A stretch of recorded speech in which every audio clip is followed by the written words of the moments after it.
Hello there everyone, my name's Jim Bob, how the hell are ya? For those who know me, they know that my all-time favourite video game is The Last of Us. And it only got even better when they released a remastered version for the PS4. That game is so good, from its amazing graphics, incredible gameplay, and its phenomenal story and characters. I absolutely fell in love with Ellie and Joel, two of the best written video game characters of all time if you ask me. The bond that these two characters develop over the time that they're together, travelling across the country to try and find the Fireflies. That breathtaking ending which left you on the biggest fucking cliffhanger you can ever imagine. That is what made me love this game. So yeah, no expectations for the sequel or anything. Ugh.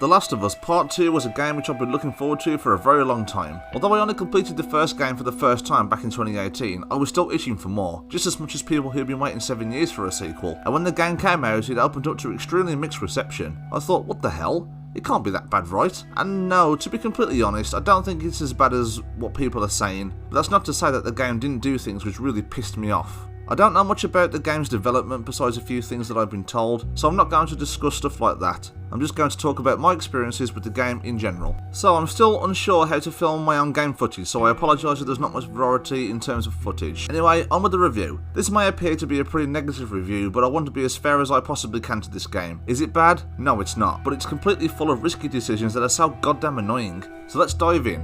And yes, there will be spoilers for the game's story and gameplay. You've been warned. It's been 4 years since the events of the first game, and a group of survivors known as the Wolves take everything from our beloved Ellie. So now she goes out on a journey to kill the ones who wronged her. For something as generic as a revenge story, I thought, is this really the best Naughty Dog could come up with? But then again, I think every single zombie post-apocalyptic story has been told already, so it's not that easy to come up with fresh ideas.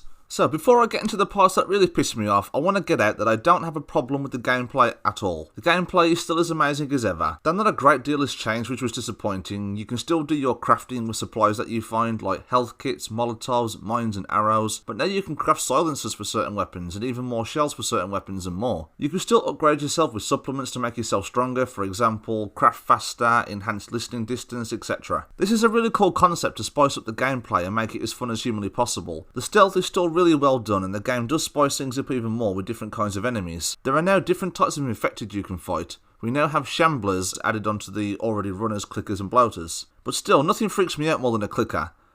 The sound that those things make is just haunting.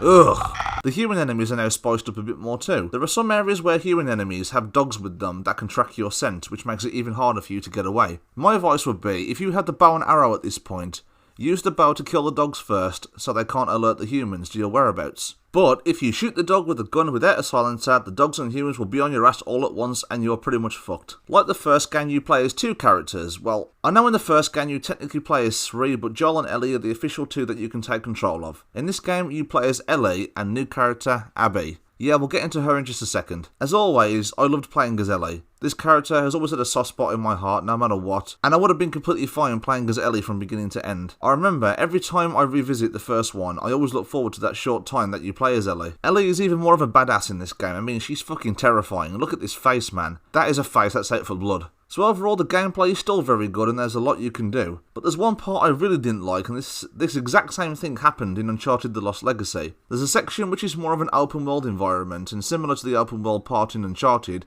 it stops the gameplay dead. Maybe if the entire game were focused around this kind of gameplay, it wouldn't have been so bad, but there's not a lot of variety in this open world section, and like The Lost Legacy, it's a drag to get through. Other than that, the gameplay is awesome. So, I know people are wondering when I'm going to get into this huge shitstorm that went down in the game's story, and yeah, that's the death of fan favourite Joel. I mean, What the fuck were you thinking? As he's killed by this new character called Abby. To kill off Joel so early in the fucking game, I think was a huge mistake. If you're gonna kill this dude off, could they have at least done it a little later in the game's story, not right at the start? I mean, come on, Naughty Dog, did you really expect the fans to be okay with this? Joel's death broke my heart, and I can't believe that they even did this. At this point in the game, we're unsure if Ellie knows the truth about Joel's lie about the Fireflies in the first game, so we're left scratching our heads to why this decision was made. Granted, we do get the answer through flashbacks, but come on, flashbacks?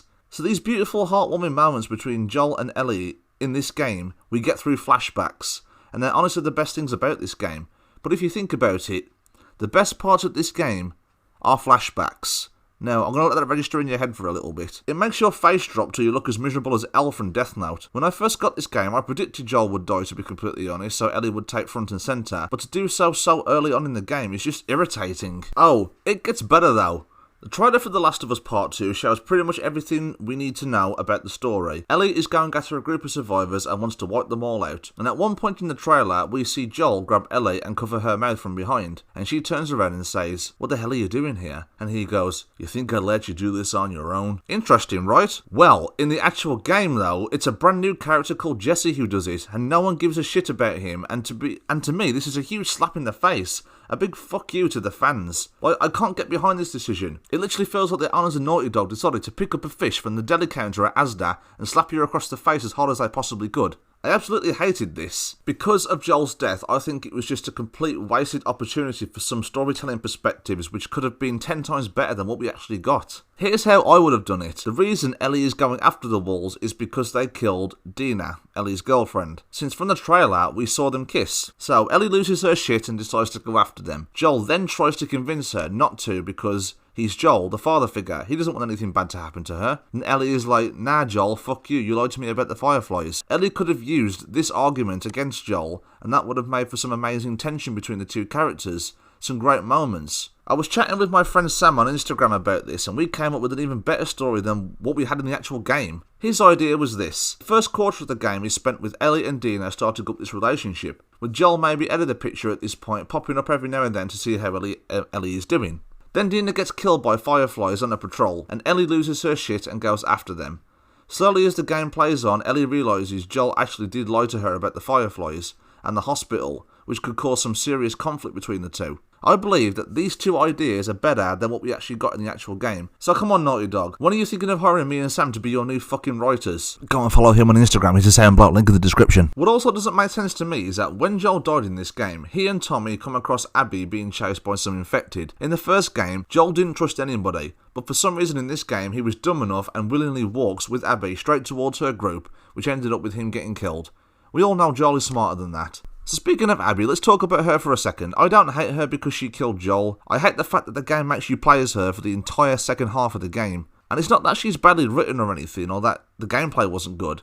It just feels like the entire game comes to a complete stop when you play as her, and it feels like you're playing a completely different game entirely. Again, Abby is an okay character. She has an interesting story. She's surrounded by interesting characters like Owen, Mel, Yara, and Lev. But it's an extreme drag to get through. You just find yourself wishing the entire time that you want to get back to playing as Ellie because she's the character that you actually give a shit about. What annoys me as well is how Abby is built up to be the main antagonist at the start. Like, Ellie wants to fucking kill her because of what she did to Joel. But then when you play as Abby, Abby does things with complete generosity, which is something Ellie doesn't do in this game all that often, which sometimes makes Ellie look like a terrible person. All Ellie is doing is killing and killing and killing, and Abby is the one being the better person by saving two survivors, which I've already mentioned, Yara and Lev. Ellie comes across as very unlikable in some places, but with the attachment that you already have to her in the first game, you're always going to root for her in the end. So I don't know why the developers thought that they were going to make Abby more interesting than Ellie in this game. It just makes no sense. Abby also got the more intense gameplay levels which you would have rather have gone through as Ellie. Like for example, Abby goes through the task of beating this new kind of infected which is a huge ass mutant monster, and she gets to be there during the war between the Wolves and the Scars, which to me, the war between these two different groups is the most interesting thing outside of the Ellie and Joel flashbacks. It's awesome to play through these levels, but you know that you'd rather be doing it as Ellie, because Ellie's the one that everyone cares about, not Abby. The game wasn't quite clicking with me at the start anyway, and moving the full focus to Abby only made it worse. So when the two storylines finally coincide with each other, I assumed it would bring me back to Ellie, but no,